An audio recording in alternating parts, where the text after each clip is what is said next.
સંસારી જીવના પાવ મરણો તારવા કરુણા કરી સરિતા વહાવી સુદાતણી પ્રભુ વીરતે સંજીવની શોષાતી દેખી સરિતને કરુણાભિના હૃદયે કરી મુનિકુંદ સંજીવની સમય પ્રાભત તણે ભાજન ભરી કુંદ કુંદ રચ્યું શાસ્ત્ર શાતિયા અમૃતે પુર્યા ગ્રંથાધિરાજતા રામા ભાવો બ્રહ્માંડના ભર્યા અહો વાણી તાની રસમરસભા વે નિતરતી મુમુક્ષુને પાતી અમૃત રસયંજલિ ભરી ભરી અનાદિની મૂર્છા વિશતણી ત્વરાથી ઉતરતી વિભાવેતી તંબે સ્વરૂપ વણી દોડે પરિણતિ તું છે નિશ્ચય ગ્રંથ ભંગ સગરા વહેવારના ભેદવા તું પ્રજ્ઞા છીણી જ્ઞાનને ઉદયની સંદેશો છેદવા સાથી સાધકનો તું ભાનુ જગનો સંદેશમાં વીરનો વિષામો ભવક્લાંતના હૃદયનો તો પંથમો તીતણો શોણે તને રસનિબંધ શિથિલ થાય જાણે તને હૃદય જ્ઞાની તણા જણાય તું રોચતા જગતની રુચિયાર શેષો તુરી જતા શકલ જ્ઞાયક દેવરીજે બનાવો પાત્ર કુંદનના રત્નોના અક્ષરો લખી તથાપી કુંદ સૂત્રોના અંકાએ મૂલ્યના કદી તથાપી કાનવાણીના અંકાએ મૂલ્યના કદી નમો લિંગટણં નમો સિદ્ધાણં નમો આયર્ણં નમો વજણં નમો લોહીશવસાવણં ચતારી મંગલમ અરિયંતા મંગલમ સિદ્ધા મંગલમ સાહુ મંગલમ કેવલી પંતો ધર્મ મંગલમ ચતારી લોકોતમા અરિયંતા લોકોતમા સિદ્ધા લોકોતમા સાહુ લોકોતમા કેવલી પંતો ધર્મ લોકોતમા ચતારી શરણ ભોજામી અરિયંતે શરણ ભોજામી સિદ્ધે શરણ ભોજામી સાહુ શરણ ભોજામી કેવલી પંતો ધર્મ શરણ ભોજામી ઓમ નમો અરિહંતાણમ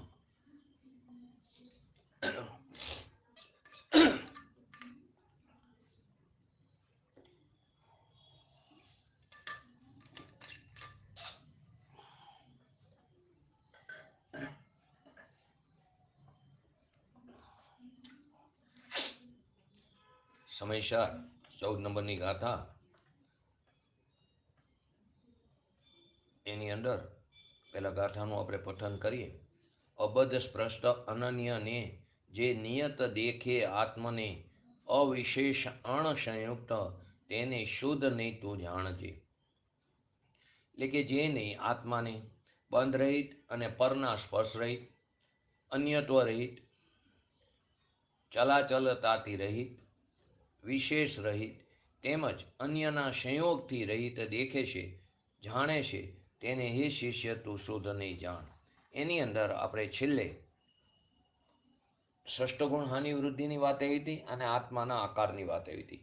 એના ઉપર ફરીવાર એટલે લઉં છું, થોડો વિષય ડિફિકલ્ટ છે એટલે ધ્યાન રહેશે. એટલે કે શું ધ્યાન રાખવાનું છે કે જે અબધ સ્પષ્ટ જે છે ભાવ એ અને બદ્ધ સ્પષ્ટ આદિ ભાવ એ બંને ભાવ એક જ આત્મામાં એક સાથે એક જ કાર્ય જુદી જુદી અપેક્ષાએ તે ઘટિત થાય છે.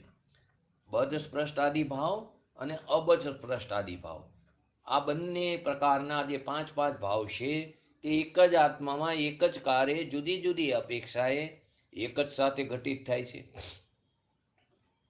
એક જ આત્માની વાત છે, જુદા જુદા અનેક આત્માની વાત નથી.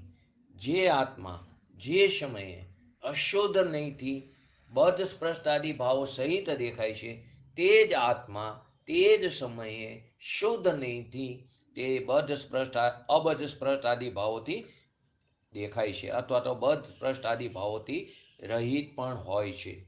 ફરીવાર, જે આત્મા જે સમયે અશુદ્ધ નહીંથી બદ્ધ સ્પષ્ટ આદિ ભાવો સહિત દેખાય છે, તે જ આત્મા તે જ સમયે શુદ્ધ નહીંથી બદ્ધ સ્પષ્ટ આદિ ભાવોથી રહિત પણ હોય છે. આવું જ વસ્તુ સ્વરૂપ છે.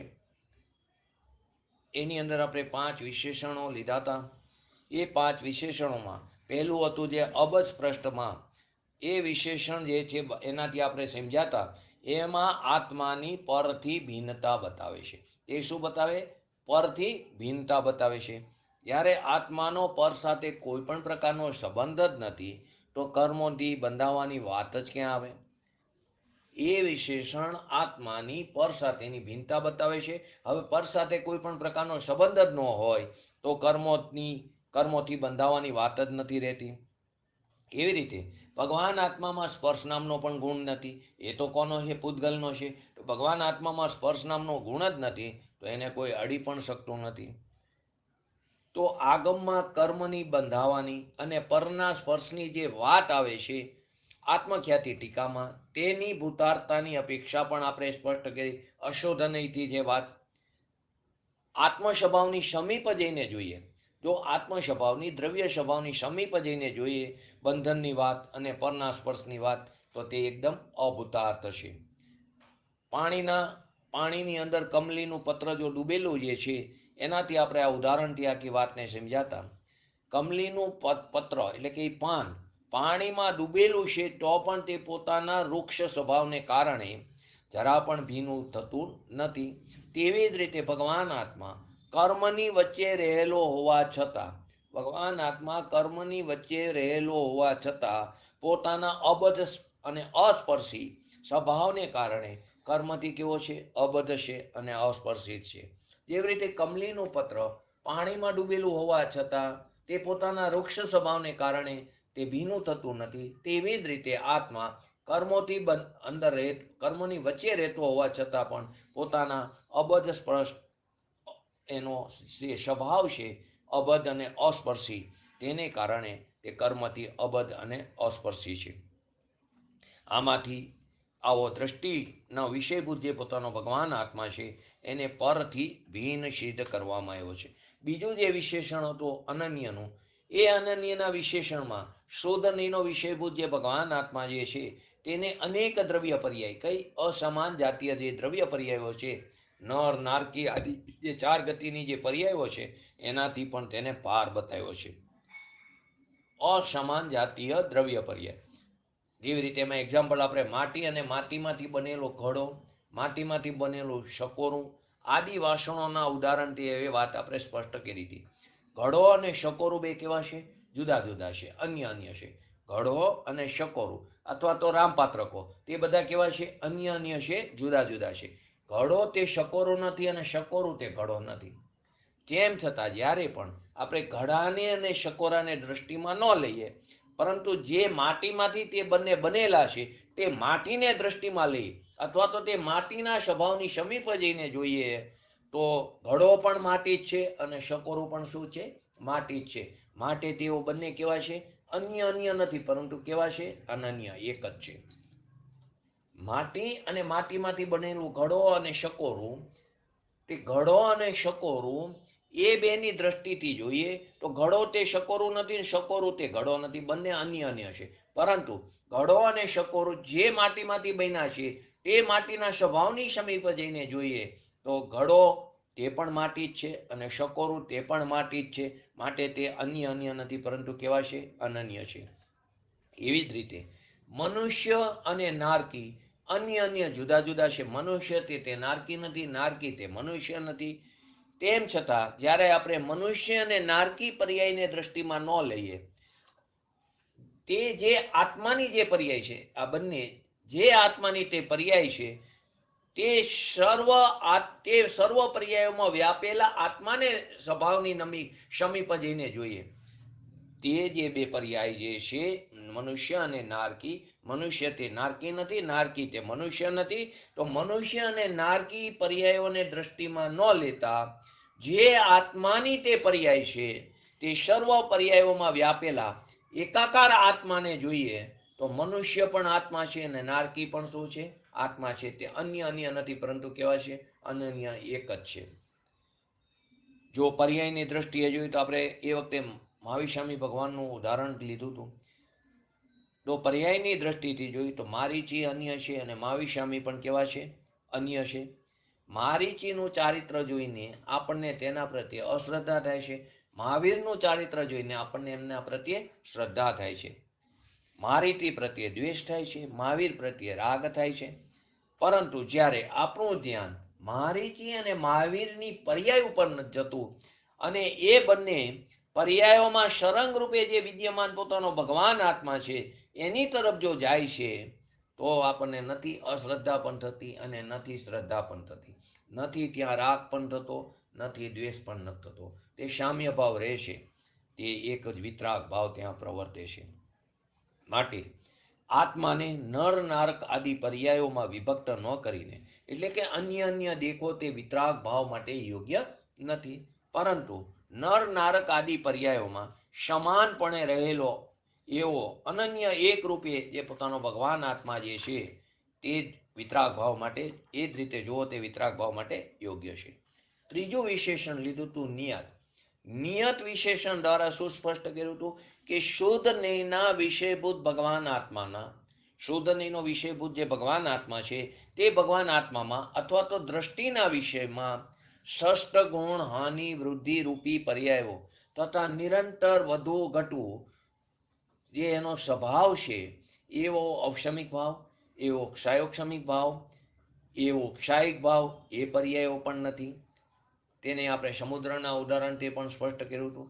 શુદ્ધ નયના વિષયભૂત આત્મામાં અથવા તો દ્રષ્ટિના વિષયમાં જે ષષ્ઠ ગુણ હાનિ વૃદ્ધિ રૂપી જે પર્યાયો જે છે તે તથા નિરંતર ઘટવું વધવું વધે છે અને ઘટે છે એવો જે સ્વભાવ છે જેનો, એવો અવશમિક ભાવ, ક્ષયોક્ષમિક ભાવ રૂપી પર્યાય અને ક્ષાયિક ભાવ રૂપી પર્યાય પણ એમાં નથી.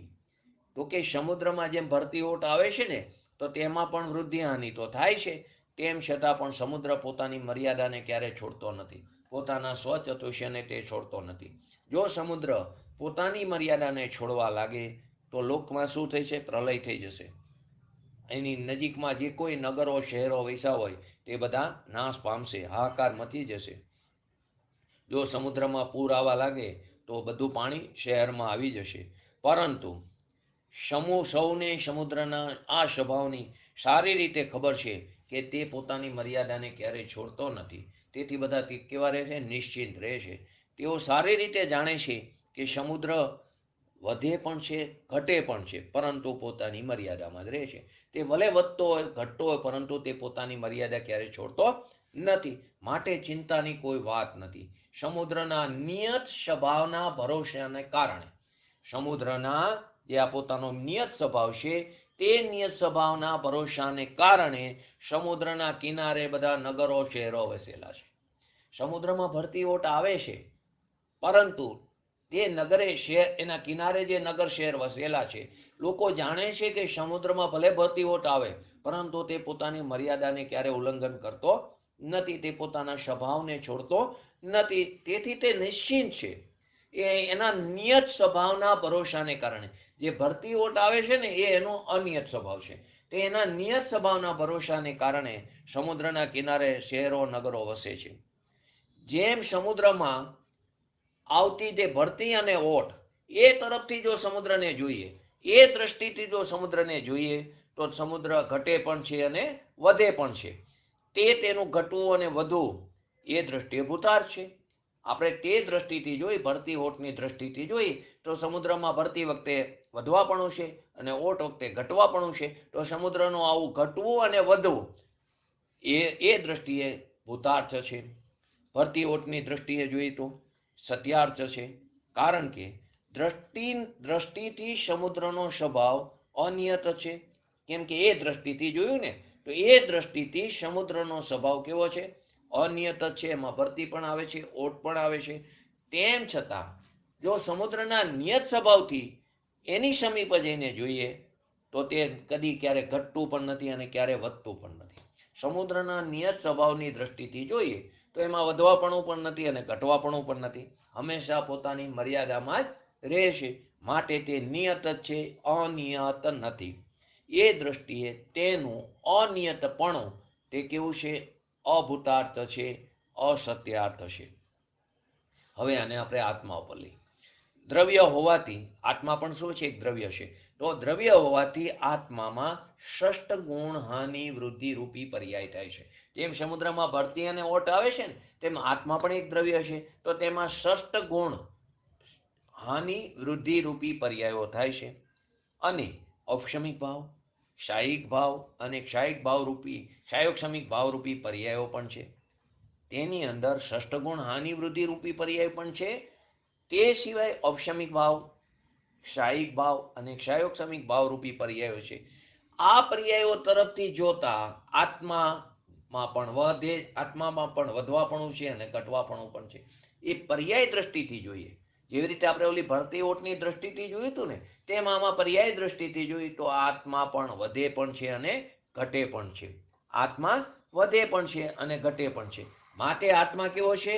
અનિયત સ્વભાવ વાળો છે. એ દ્રષ્ટિથી જોઈ તો આત્મા કેવો છે? અનિયત સ્વભાવ વાળો છે. આ રીતે નિત્ય જે પોતાનો જે સ્થિર સ્વભાવ છે, જે નિત્ય સ્થિર નિયત સ્વભાવ છે, એ તરફથી જોઈએ. આત્માના દ્રવ્ય સ્વભાવની સમીપ જઈને જોઈએ તો તે અન્ય સ્વભાવ, તે અસત્યાર્થ અને અભૂતાર્થ છે. તો શુદ્ધ નહીંનો વિષયભૂત જે ભગવાન આત્માનો સ્વભાવ છે તે કેવો છે? નિયત છે. માટે શુદ્ધ નહીંના વિષયભૂત ભગવાન આત્મામાં અનિયતતા નથી. હવે પૂજ્ય ગુરુદેવશ્રીને વાતનું સ્પષ્ટીકરણ આપણે ગઈ વખતે જોયું હતું. આત્માની વૃદ્ધિ હાનિ રૂપ પર્યાયોથી જોઈએ તો અનિયતપણું, વધઘટપણું છે. આત્માને વૃદ્ધિ હાનિ રૂપી પર્યાયથી જોઈએ તો તેમાં અનિયતપણું પણ છે, એમાં વધવાપણું પણ છે, એમાં ઘટવાપણું પણ છે. એવી રીતે સમુદ્રમાં ભરતી પણ આવે છે, ઓટ પણ આવે છે. તો ભરતી અને ઓટ તરફથી જોઈએ તો સમુદ્ર વધે પણ છે અને ઘટે પણ છે.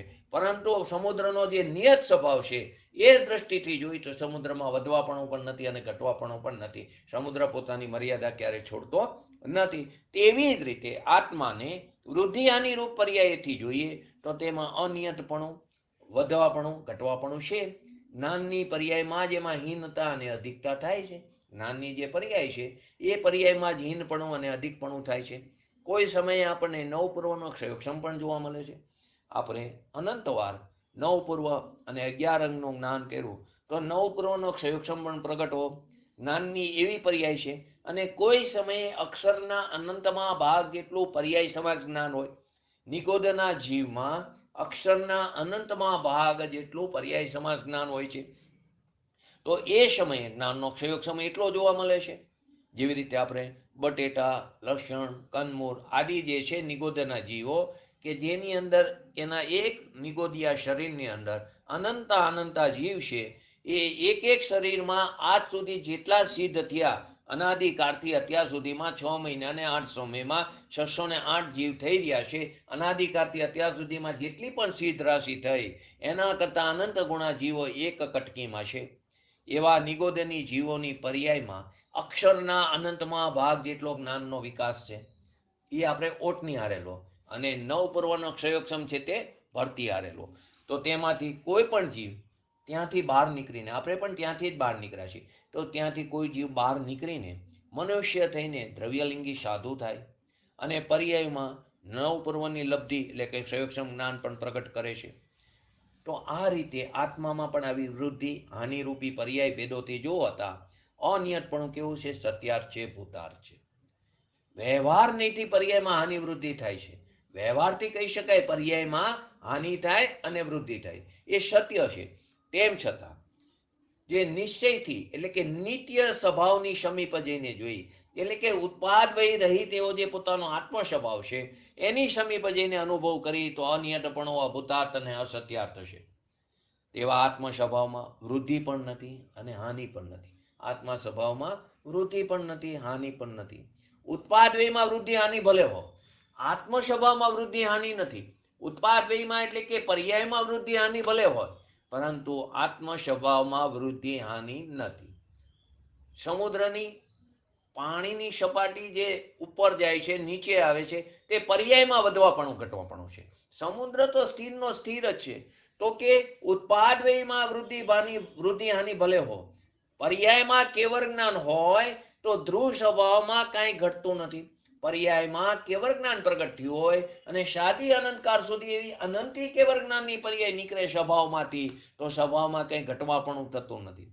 અને નિગોદના અક્ષરના અનંતમાં ભાગે ક્ષયોક્ષમ રહી જાય, નિગોદના જીવમાં પર્યાય સમાસ જ્ઞાન રહી જાય.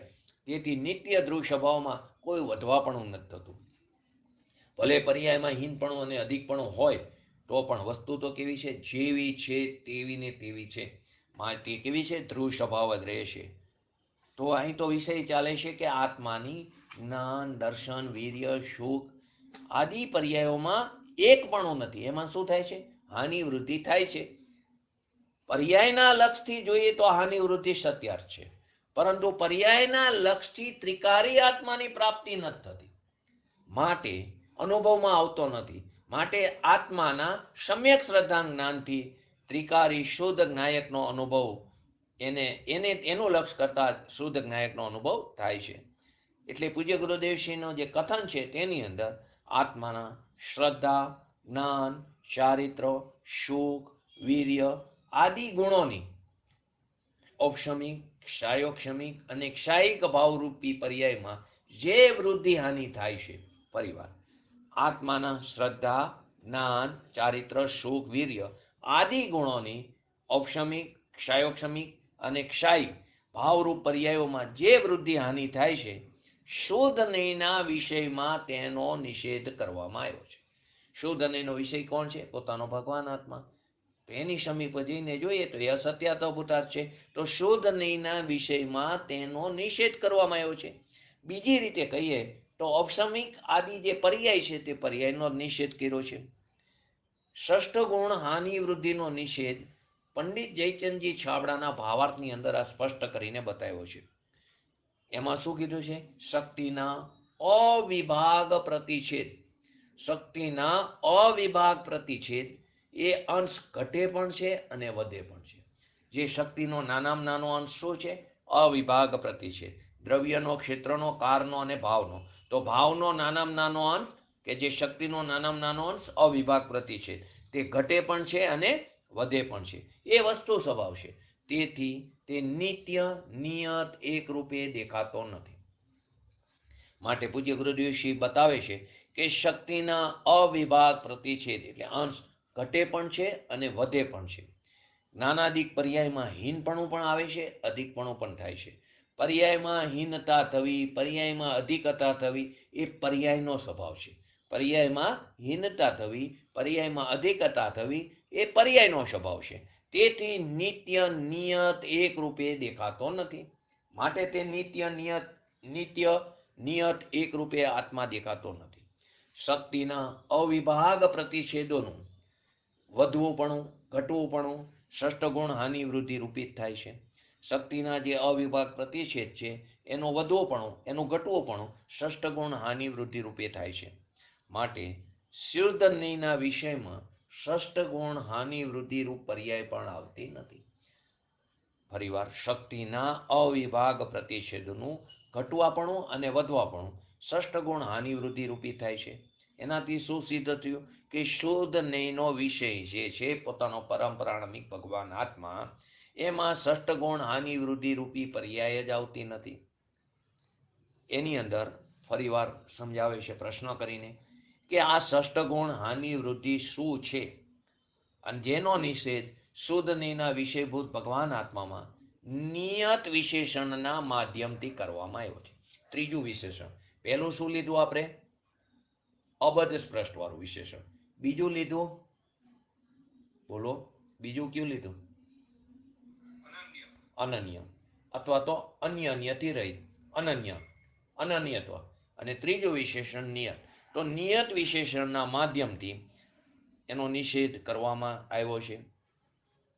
તો એનો જવાબ આવે છે કે ષષ્ઠ ગુણ હાનિ વૃદ્ધિ એ અગુરુ લઘુ ગુણની સ્વભાવ અર્થ પર્યાય છે. બસ આ વસ્તુ સમજવાની છે. જે ષષ્ઠ ગુણ હાનિ વૃદ્ધિ રૂપી જે વાત બોલી છે ને, છ વૃદ્ધિ રૂપી અને છ હાનિ રૂપી, આપણે પર્યાયના નામ પણ જોઈએ છીએ હમણાં. ષષ્ઠ ગુણ હાનિ વૃદ્ધિ રૂપી જે પર્યાય છે તે કોની છે? તો કે અગુરુ લઘુ ગુણની સ્વભાવ અર્થ પર્યાય છે. આપણે જ્યારે અર્થ પર્યાય અને વ્યંજન પર્યાય સમજ્યા હતા ને, તો વ્યંજન પર્યાય જે છે ને તે પ્રદેશવત્વ ગુણને અને અર્થ પર્યાય છે ને એ પ્રદેશવત્વ ગુણને છોડીને બાકીના ગુણોને એને નિમિત્તે છે. ફરીવાર, વ્યંજન પર્યાય જે છે તે પ્રદેશવત્વ ગુણને નિમિત્તે છે, એની છે એ પર્યાય. અને જે અર્થ પર્યાય છે તે પ્રદેશવત્વ ગુણ છોડીને બાકીના ગુણોની વાત છે. તો કે તેમાં અગુરુ લઘુ ગુણ એટલે એમાં કંઈ વધવાપણું પણ નથી અને ઘટવાપણું નથી. ગુરુ એટલે વધવાપણું, લઘુ એટલે ઘટવાપણું. તો એની સ્વભાવ અર્થ પર્યાય. અર્થ પર્યાય તો આપણે સમજ્યા, પરંતુ સ્વભાવ કેમ લખો? કે આપણને અજ્ઞાન દશામાં પણ એ પર્યાયમાં ષષ્ઠ ગુણ હાનિ વૃદ્ધિ થાય છે, એ પર્યાયનો સ્વભાવ છે, માટે એને સ્વભાવ અર્થ પર્યાય કીધી. એવું નથી કે કેવળ જ્ઞાનીને થાય કે નિગોદની દશામાં થાય. કોઈ પણ અવસ્થામાં એ પર્યાયમાં વધવાપણું ઘટવાપણું થાય છે. ષષ્ઠ ગુણ હાનિ વૃદ્ધિ રૂપી એનો સ્વભાવ છે, માટે તેને સ્વભાવ કહેવામાં આવ્યું. એવી સ્વભાવ અર્થ પર્યાય કેમ કીધું? અગુરુ લઘુ ગુણને હિસાબે. તો કે ષષ્ઠ ગુણ હાનિ વૃદ્ધિ માં અગુરુ લઘુ ગુણની તે સ્વભાવ અર્થ પર્યાય છે. એની અંદર શું કીધું?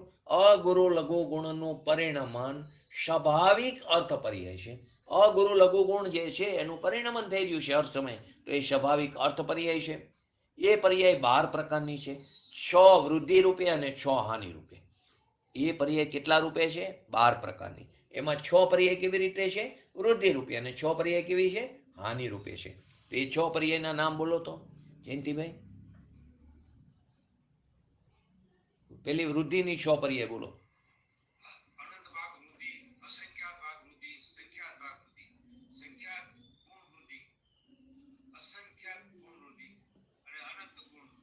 બરાબર, સરસ. ને હાનિમાં?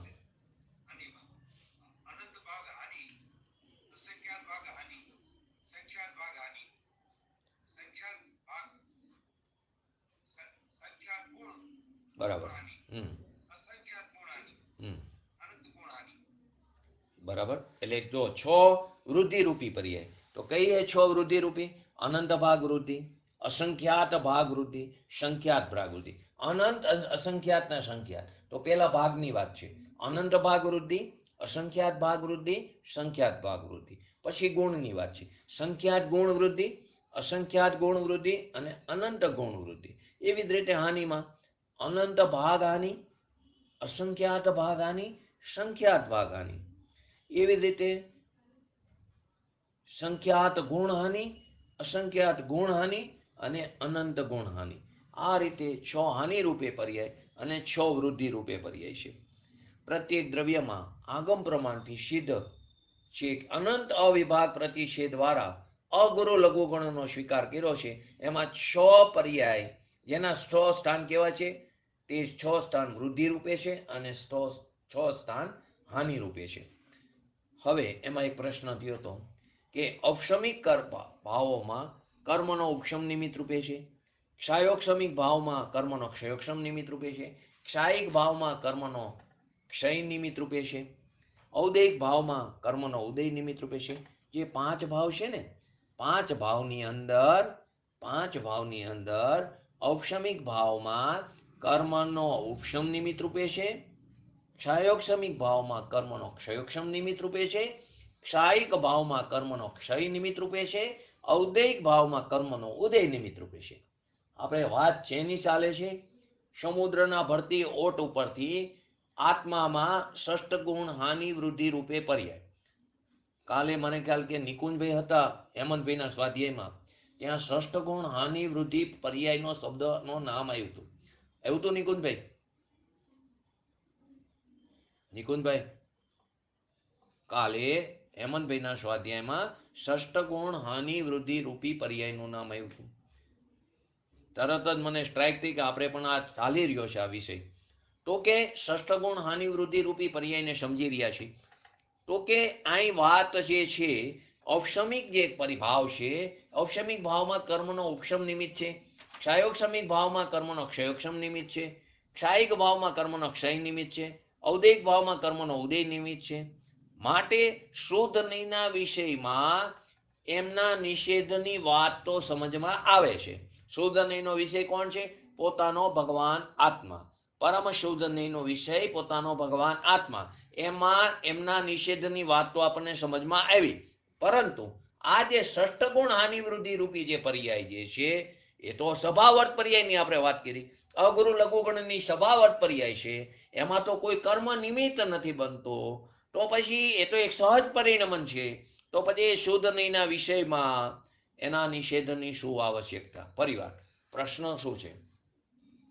તમે ઔપશમિક ભાવની પર્યાયનો નિષેધની વાત કરો, ક્ષયોક્ષમિક ભાવના પર્યાયની નિષેધની વાત કરો, ક્ષાયિક ભાવના પર્યાયની નિષેધની વાત કરો, ઔદૈિક ભાવના પર્યાયના નિષેધની વાત કરો. એ બધામાં તો કર્મનું નિમિત્તપણું છે. તો એમના નિષેધની વાત શુદ્ધ નહીંના વિષયમાં આવે એ બરાબર છે. પરંતુ અહીં તો આપણે ષષ્ઠગુણ હાનિ વૃદ્ધિ રૂપી પર્યાય કે જે સ્વભાવ અર્થ પર્યાય જે છે કેવી કીધી? કેમ કે અગુરુ લઘુ ગુણની તે પર્યાય છે ને ષષ્ઠગુણ હાનિ વૃદ્ધિ, તે અગુરુ લઘુ ગુણની. તો અગુરુ લઘુ ગુણ આવ્યો તો એ અર્થ પર્યાયમાં જાય છે અને હાનિ વૃદ્ધિ થાય છે એનો સ્વભાવ છે. માટે એનો સ્વભાવ અર્થ પર્યાયમાં લીધું. તો સ્વભાવ અર્થ પર્યાયમાં તો કોઈ કર્મ નિમિત્ત નથી, એ તો સહજ પરિણમન છે. તો પછી એના નિષેધની આવશ્યકતા શું છે? એમાં કોઈ કર્મ તો નિમિત્ત નથી, એ તો એનું સહજ પરિણમન છે. તો આના અર્થમાં શું આવશે કે આ જે સ્વભાવ છે એ અર્થ પર્યાય પણ વૃદ્ધિ હાનિ રૂપે હોવાથી, અર્થ પર્યાય પણ કેવી છે? વૃદ્ધિ હાનિ રૂપે હોવાથી તે વિકલ્પ ઉત્પન્ન કરે છે.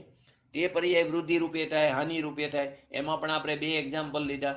કોઈ જીવને નવ પૂર્વનો ક્ષયોક્ષમ જ્ઞાન થાય, કોઈ જીવને કેવર જ્ઞાન પ્રગટ થાય, સાદી અનંતકાળ સુધી અનંતી કેવર જ્ઞાનની પર્યાય નીકળે તથા સ્વભાવમાં કોઈ ઘટવાપણું નથી. અને કોઈ જીવ નિગોદમાં હોય અને તેમાં અક્ષરના અનંતમાં ભાગ જેટલો જ્ઞાનનો ઉઘાડ હોય છતાં પણ સ્વભાવમાં કોઈ વધવાપણું નથી. એમાં વધવાપણું ઘટવાપણું તે પર્યાયમાં છે, એ પર્યાયનો સ્વભાવ છે. પણ દ્રવ્યમાં એનું કોઈ વધવાપણું ઘટવાપણું નથી. એ સમુદ્રના એક્ઝામ્પલથી લીધું. સમુદ્રમાં ભરતી પણ આવે, ઓટ પણ આવે. સમુદ્ર વધે પણ ઘટે પણ ખરો, પરંતુ સમુદ્ર પોતાની મર્યાદા છોડીને ક્યાંય બહાર જતો નથી. જો એની મર્યાદા છોડીને બહાર જાય તો સમુદ્રના કિનારે વસેલા બધા નગરો સાફ થઈ જાય. પરંતુ લોકોને પણ ખબર છે, તે એ દ્રષ્ટિથી જોવે છે કે સમુદ્ર તો જેવો છે તેવો ને તેવો રહેવાનો છે, એમાં વધવાપણું ઘટવાપણું નથી, એના નિત્ય સ્થિર સ્વભાવની દ્રષ્ટિમાં લઈને. એવી રીતે ભગવાન આત્માનો નિત્ય સ્વભાવને દ્રષ્ટિમાં લો તો આ વધવાપણું ઘટવાપણું તે અસત્યાત અભૂતાર્થ છે. પરંતુ હાનિ વૃદ્ધિ પર્યાય રૂપે જે થઈ રહી છે પર્યાય, એ દ્રષ્ટિથી જુઓ, ષષ્ઠગુણ હાનિ વૃદ્ધિ રૂપી પર્યાય દ્રષ્ટિથી જુઓ તો એ સત્યાર્થ છે, ભૂતાર્થ છે. તેમાં વધવાપણું પણ છે અને ઘટવાપણું પણ છે. તો અહીં એ વાત આવી કે આ સ્વભાવ અર્થ પર્યાયમાં તો કોઈ કર્મ નિમિત્ત રૂપે નથી, તો સહજ પરિણમન છે. તો પછી એમાં નિષેધની આવશ્યકતા શું છે દ્રષ્ટિના વિષયમાં? તો આ સ્વભાવ અર્થ પર્યાય પણ વૃદ્ધિ હાનિ રૂપે હોવાથી તે વિકલ્પ ઉત્પન્ન કરે છે. તેમાં વૃદ્ધિ થાય, હાનિ થાય તો વિકલ્પ ઉત્પન્ન કરે છે. એના આશ્રયથી ઉપયોગ સ્થિર થઈ શકતો નથી. એનો આશ્રય કરવાથી ઉપયોગ સ્થિર થઈ શકતો નથી. માટે ધ્યાનનું ધ્યેય, શ્રદ્ધાનનું શ્રદ્ધેય અને શુદ્ધ નહીંના વિષયમાં એનો નિષેધ કરવો જરૂરી છે, યોગ્ય છે. તેથી ત્રીજા પ્રકારનું જે વિશેષણ લીધું ગાથાનું નિયત વિશેષણ, એ નિયત વિશેષણથી શુદ્ધ નહીંના વિષયમાં ષષ્ઠ ગુણ હાનિ વૃદ્ધિ રૂપી પર્યાયો એનો પણ નિષેધ થયો અને ઔપશમિક પર્યાયોનો, ક્ષાયોક્ષમિક પર્યાયનો તેમજ ક્ષાયિક ભાવરૂપી પર્યાયોનો, અર્થ પર્યાયોનો પણ ત્યાં નિષેધ કરવામાં આવ્યો. કેટલાનો નિષેધ કરવામાં આવ્યો? નિયત વિશેષણના માધ્યમથી શુદ્ધ નહીંના વિષયમાં ષષ્ઠ ગુણ હાનિ વૃદ્ધિ રૂપી પર્યાયનો પણ નિષેધ કર્યો. ઔપશમિક, ક્ષાયોક્ષમિક અને ક્ષાયિક એ ભાવરૂપી અર્થ પર્યાયનો પણ નિષેધ કર્યો.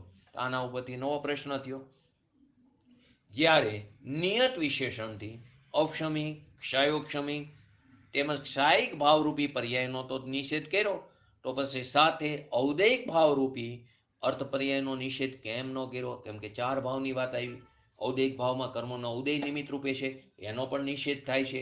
તો નિયત વિશેષણના માધ્યમથી એ ઔદૈહિક ભાવનો ભાવરૂપી અર્થપર્યાયનો કેમ નિષેધ ન કર્યો? ત્રણ ભાવની અર્થપર્યાયનો નિષેધ કર્યો તમે, ઔક્ષમિક ભાવની, સાયોક્ષમિક ભાવની, સાયિક ભાવની. તો આ ઔદૈહિક ભાવની અર્થપર્યાયનો નિષેધ કેમ ન કર્યો?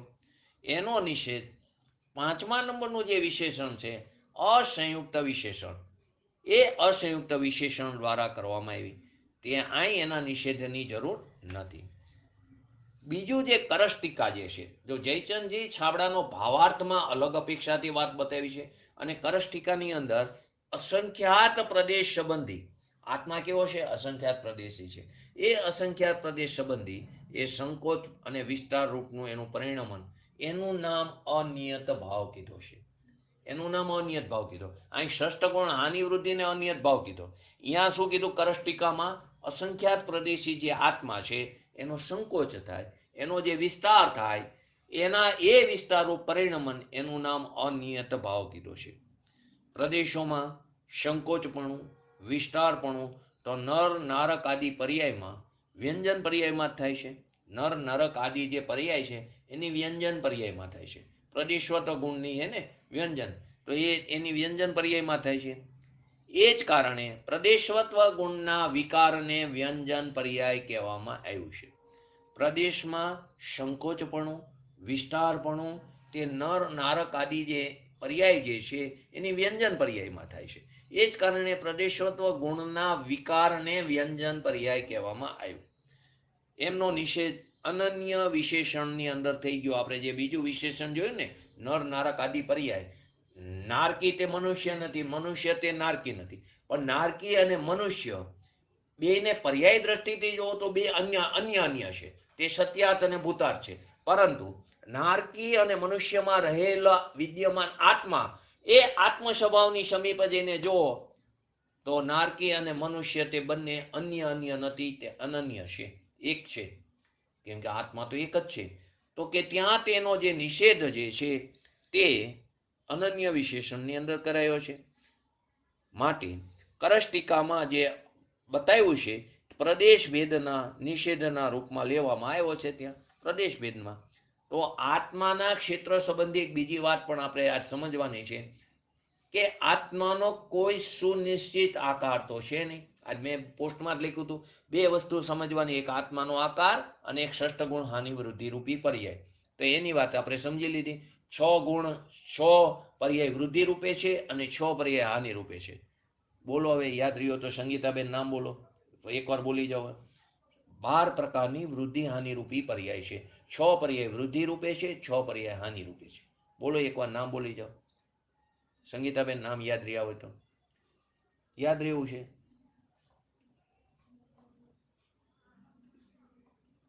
બોલો નિકુંજભાઈ, હર્ષાબેન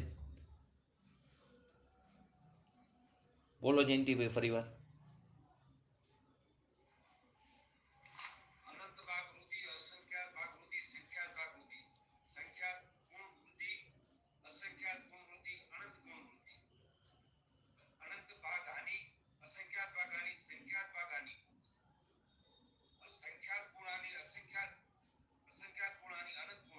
બસ, બહુ સરસ છે.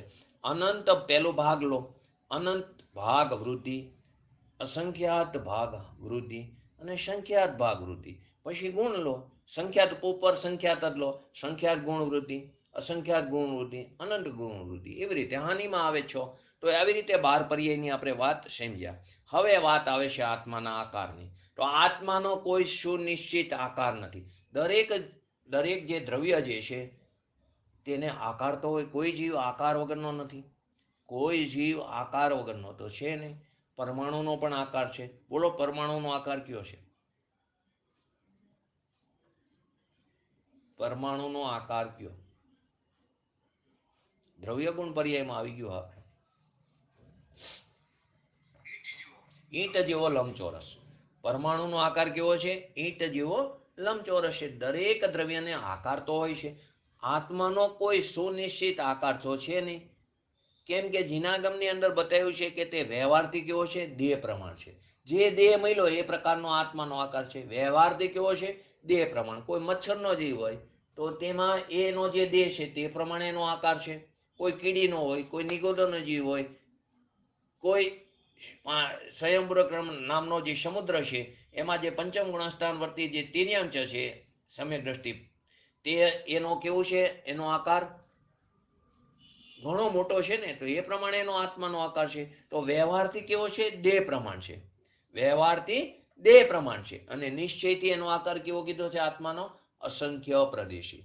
ફરીવાર, જીનાગમમાં આત્માનો કોઈ સુનિશ્ચિત આકાર નથી. જીનાગમની અંદર આત્માનો આકાર વ્યવહારથી દેહ પ્રમાણ કીધો, જે દેહ મળ્યો, જે પર્યાય મેલી તે પ્રમાણે એનો આકાર છે. અને નિશ્ચયથી કેવો હોય આત્માનો આકાર, અસંખ્ય પ્રદેશી કીધો. આત્માના આ બંને આકારની વાત વ્યવહારથી દેહ પ્રમાણ અને નિશ્ચયથી અસંખ્યાત પ્રદેશી.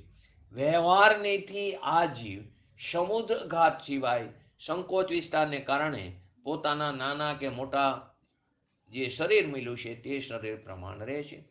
સમુદ્રઘાત સિવાય, સમુદ્રઘાતમાં તો એના આત્માના પ્રદેશો લોકાકાશમાં ફેલાય છે. જીવમાં સમુદ્રઘાત વખતે એના આત્માના પ્રદેશો લોકાકાશમાં ફેલાય છે. 4 રીતે ફેરાય છે: દંડ, પ્રતર, કપાત, પૂરણ. 4 સમયમાં જાય ને 4 સમયમાં પાછા આવે, 8 સમય થાય છે. તો એમાં સીધા જાય, આડા જાય, ત્રાંસા જાય ને ખૂણે ખાંચરે જાય. એ પ્રમાણે એના પ્રદેશો ફેલાય છે લોકાકાશમાં. એક પણ એવો પ્રદેશ બાકી નથી રહેતો કે જ્યાં આત્માના પ્રદેશો ન હોય. તો કે વ્યવહાર નીતિ એ સમુદ્રઘાતમાં એ સિવાય સંકોચ વિસ્તારને કારણે પોતાનો જે નાનો આકાર હોય કે મોટો આકાર શરીરનો, એ શરીર પ્રમાણે એનો આકાર રહે છે. અને નિશ્ચયની અપેક્ષાએ તે અસંખ્યાત પ્રદેશી આકાર છે. એનું તાત્પર્ય શું થયું કે આત્મા કર્મોદયની અનુસાર જે દેહમાં પહોંચી જાય, જે કર્મનો ઉદય છે પોતાના પરિણામોને આધીને જે દેહની અંદર આત્મા જાય છે, આત્માના પ્રદેશો તે જ આકાર ધારણ કરી લે છે.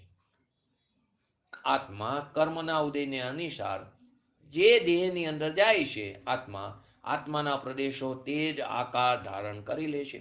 અને જેમ જેમ દેહનો આકાર બદલાય, જેમ જેમ દેહનો આકાર બદલાય છે તે અનુસાર આત્માનો આકાર પણ બદલાય છે. આપણે નાના હોય, 1 વર્ષના હોય, પછી મોટા થયા, યુવાન થયા, વૃદ્ધ થઈ, પ્રૌઢ થયા, વૃદ્ધ થઈ, તો આત્માનો આકાર પણ, દેહનો આકાર બદલાય છે તો વૃદ્ધનો એટલે આત્માનો આકાર પણ બદલાય છે. તો કે જેમ જેમ દેહનો આકાર બદલાય છે તદ અનુસાર આત્માનો આકાર પણ બદલાય છે. હર સમયે આપણા દેહનો આકાર બદલાય છે. હર સમયે આપણે શ્વાસ લઈએ છીએ ને, તો હર સમયે દેહનો આકાર બદલાય છે. તો હર સમયે આત્માનો આકાર પણ બદલાય છે. તો કે જેમ જેમ દેહનો આકાર બદલાય છે તદ અનુસાર આત્માનો આકાર પણ બદલાય છે. જો કે આત્મ પ્રદેશોના આ આકારોને લીધે આત્માને કોઈ સુખ દુઃખ થતું નથી. આત્મ પ્રદેશોના આ આકારના લીધે આત્માને કોઈ સુખ દુઃખ થતું નથી. તો પણ તે આકારો આત્માના નિરુપાધિ આકારો તો માની નથી શકાતા. તે નિરુપાધિ આકાર નથી માની શકાતા. આ આત્માને કારણે, આ આત્માના આકારને કારણે એના જે ફેરફાર થાય છે એ આકારોને લીધે આત્માને કોઈ સુખ દુઃખ થતું નથી. તો પણ આ આકારો આત્માના નિરુપાધિ આકારો તો માની નથી શકાતા. આવી સ્થિતિમાં એ આકારો આત્મધ્યાનનું ધ્યેય કેવી રીતે બની શકે? જે આકારો ને કારણે સુખ દુઃખ ભલે ન થાય પરંતુ એને નિરુપાધિ આકારો નથી માની શકાતા, તો એ આકારો આત્મ ધ્યાનનું ધ્યેય કેવી રીતે બની શકે? જો કોઈ મનુષ્ય આદિ દેહમાં આકારમાં સ્થિત આત્માને ધ્યાનનું ધ્યેય બનાવે, જો કોઈ મનુષ્ય આદિ જે દેહ છે એ દેહના આકારમાં આત્માને ધ્યાનનું ધ્યેય બનાવે, અહીં આપણો આ જે મનુષ્ય દેહ છે એમાં જે આત્મા રહ્યો છે તે આત્માને ધ્યાનનું ધ્યેય બનાવે, એ આકારમાં જે આત્મા રહ્યો છે એ આકારમાં સ્થિત આત્માને ધ્યાનનું ધ્યેય બનાવે, તો મનુષ્ય આદિ પર્યાય જ્ઞાનનું જ્ઞેય બનશે અને તે જ ધ્યાનનું ધ્યેય બનશે. તો તે દ્રવ્ય દ્રષ્ટિ નથી, તે પર્યાય દ્રષ્ટિ જ છે. માટે આત્માનુભૂતિ પ્રાપ્ત કરવા માટે પ્રશ્ન થાય છે, તો આત્માના કયા આકારનું ધ્યાન કરવું જોઈએ? હવે આપણે તો આત્માનુભૂતિ પ્રાપ્ત કરવી, તો આપણે આત્માના કયા આકારનું ધ્યાન કરવું જોઈએ? જો આપણે મનુષ્ય આદિ જે આપણને જે પર્યાય મળી એ દેહમાં સ્થિત આત્માનું જો ધ્યાનનું ધ્યેય બનાવીએ તો મનુષ્ય આદિ પર્યાય જ્ઞાનનું જ્ઞેય બનશે.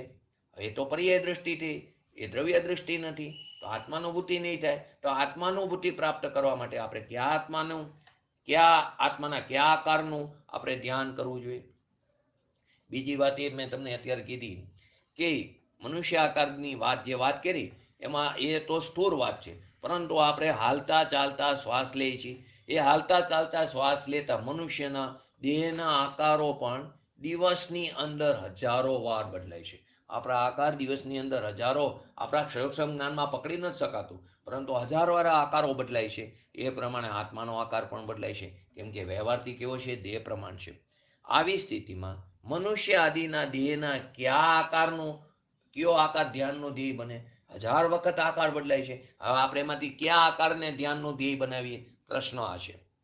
એના સમાધાન માટે એમ કહેવામાં આવ્યું, કોઈ એમ કે ભાઈ અમે મનુષ્ય આદિના આકારનું ધ્યાનને ધ્યેય નહીં બનાવી, એ તો 1000 વખત બદલાય છે, પરંતુ અમે તો સિદ્ધ દશામાં આત્મા જે છે, સિદ્ધ દશાનો એ આત્મા જે આકારમાં રહે છે તે જ આકારનું ધ્યાન કરશો. સિદ્ધ દશામાં આત્મા જે આકારે રહે છે તે જ આત્માનું અમે ધ્યાન કરશું, એ જ આત્માના આકારનું ધ્યાન કરશું. તો પણ સમસ્યાનું ખરેખર સમાધાન નહીં થાય, કારણ કે સિદ્ધોનો આકાર પણ અંતિમ દેહ અનુસાર જ હોય છે. દરેક સિદ્ધનો આકાર જુદો જુદો હોય છે. દરેકનો જે અંતિમ સમયે જે એનો દેહ હોય છે ને, એ દેહ અનુસાર જ હોય છે.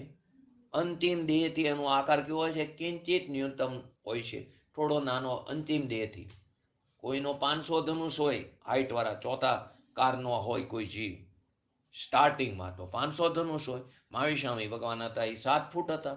ઋષભદેવ ભગવાન 500 ધનુષ હતા, 1500 ફૂટ હતા. તો એ પ્રમાણે એમનો સિદ્ધ દશામાં એમનો આકાર એટલો હોય, અને મહાવીર સ્વામી ભગવાનનો 7 ફૂટનો હોય આકાર, એમનો દેહ. તો એ પ્રમાણે એમનો સિદ્ધ દશામાં આકાર હોય છે. તો કે સિદ્ધનો આકાર પણ અંતિમ દેહ અનુસાર જ હોય છે.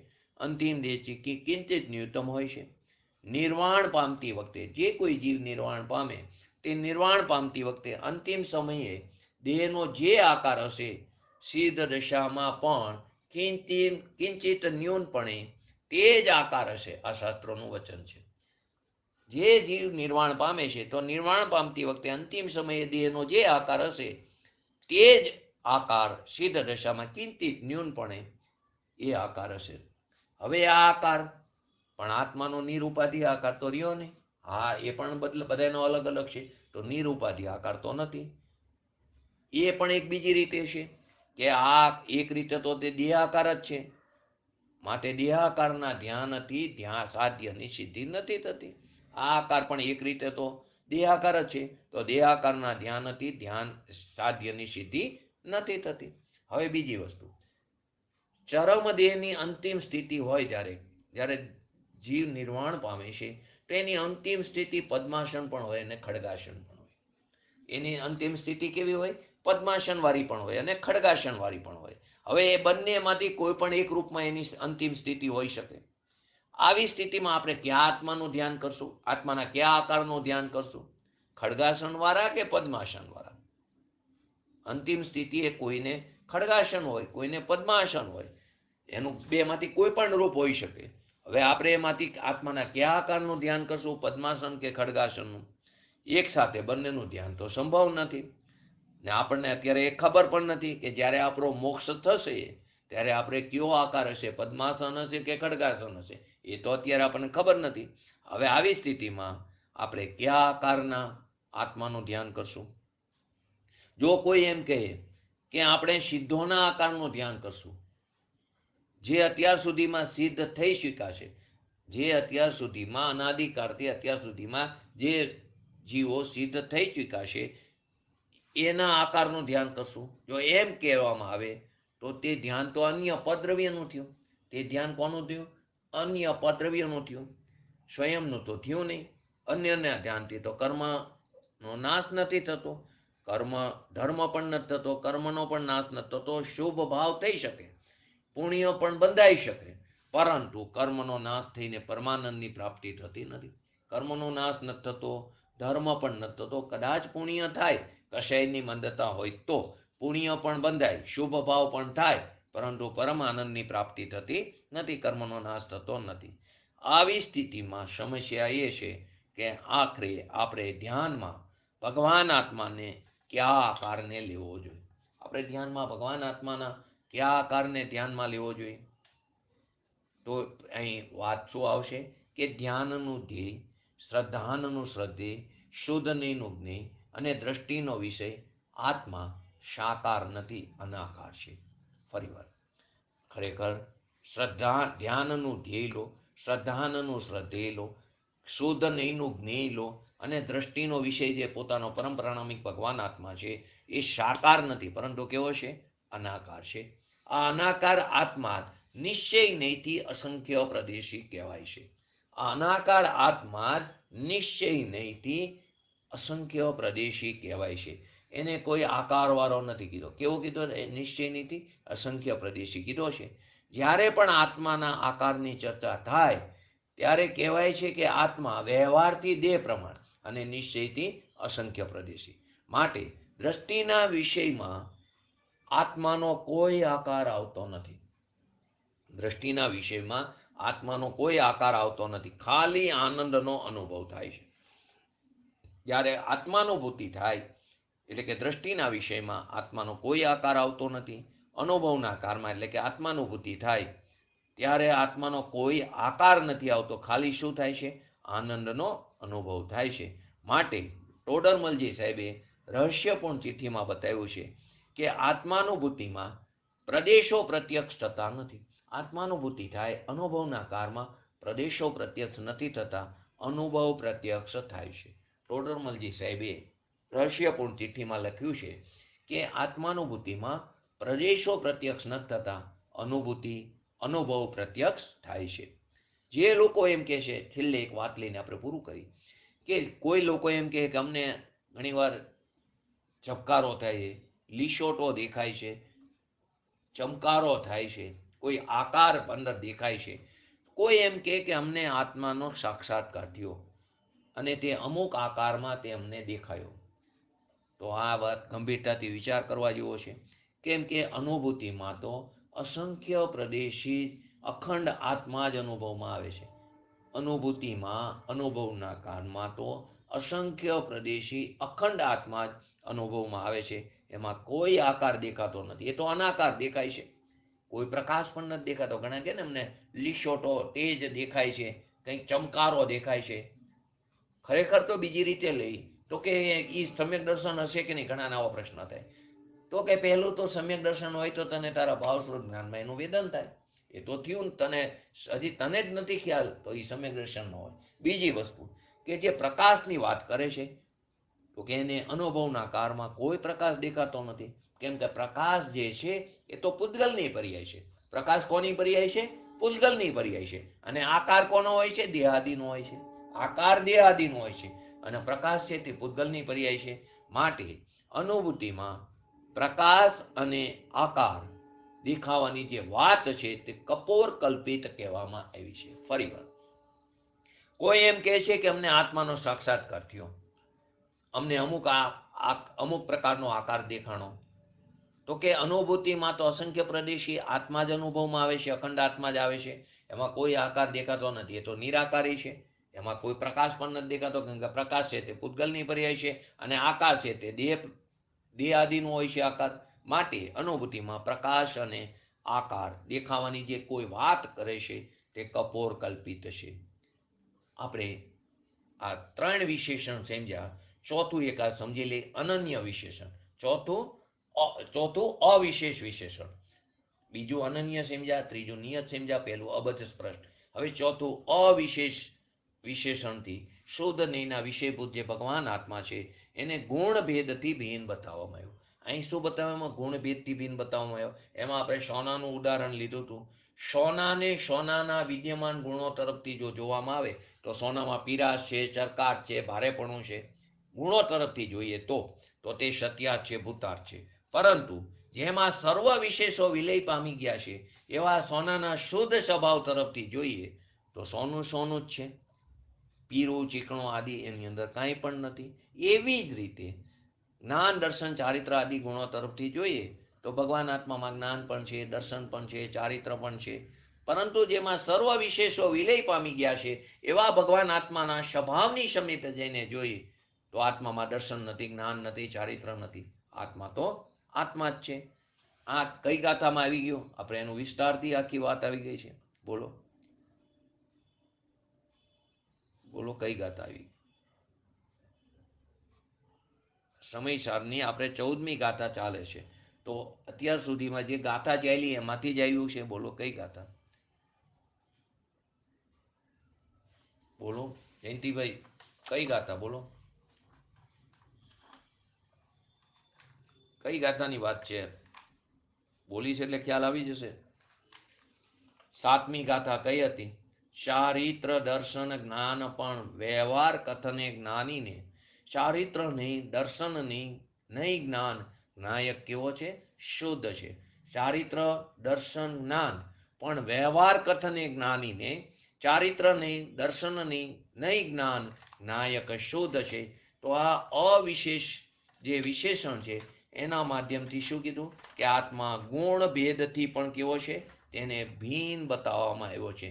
હવે 5મું વિશેષણ જે છે અસંયુક્ત વિશેષણ, એની અંદર શુદ્ધ નહીંના વિષયભૂત ભગવાન આત્માને રાગ દ્વેષ આદિ વિકારી પર્યાયોથી તેને ભિન્ન અસંયુક્ત બતાવવામાં આવ્યો છે.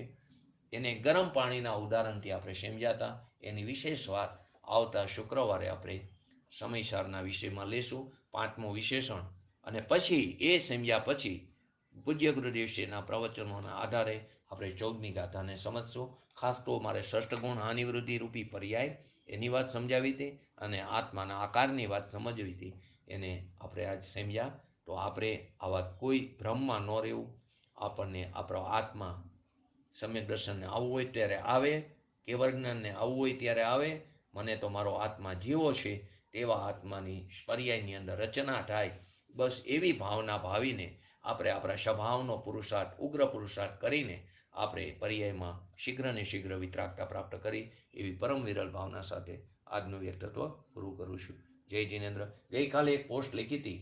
એ પોસ્ટમાં એક વસ્તુ બહુ સરસ લખી હતી જે હેમંતભાઈના કાલના ક્લાસમાં આવી હતી કે જ્યારે આપણે કારને અને ક્ષેત્રને ગૌણ કરી, કાર અને ક્ષેત્રની ગૌણતા આપણને આવે ત્યારે સમજવું કે આપણને આત્માની સાચી રુચિ પ્રગટ થઈ છે. કારની અને ક્ષેત્રની ગૌણતા આવે ત્યારે સમજવું કે આપણી રુચિ જે છે તે અંતરંગ થઈ છે. તો આવી અંતરંગ રુચિ પ્રગટાવીને આપણે પણ મરજીવા બનીને સમુદ્રની અંદર નીચે પડેલા મોતીને એટલે કે આપણા સ્વભાવની પ્રાપ્તિ કરી એવી પરમ વિરલ ભાવના સાથે આજનું વ્યક્તિત્વ પૂરું કરું છું. બોલો જીનવાણી સ્તુતિ.